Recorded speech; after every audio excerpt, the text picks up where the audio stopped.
NDA Khadakwasla इथली passing out parade नुकतीच पार पडली. या परेडचं वैशिष्ट्य म्हणजे प्रथमच लेडी ऑफिसर्सची बॅच इथून पासआउट होत होती. अशा वेळी दाखले दिले गेले इतर देशांचे. पण आपला भारत इतिहास तो तर आपण पारच विसरलो.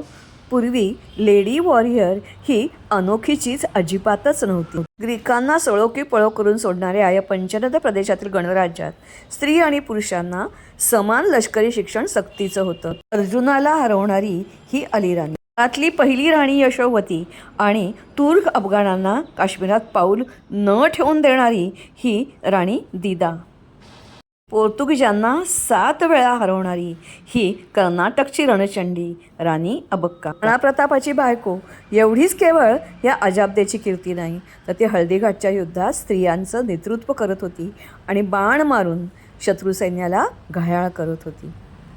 तैमूरच्या फौजेची काटछाट करणारी सामान्य घरातून पुढे आलेली ही राम प्यारी, 4000 स्त्रियांचं नेतृत्व करणारी ही राणी, 30,000 शहाजहानच्या फौजेला धूळ चालणारी ही नागकाठी राणी, ब्रिटिशांचा शस्त्रगार स्वतःला आहुती देऊन नष्ट करणारी ही सरदार कुईली.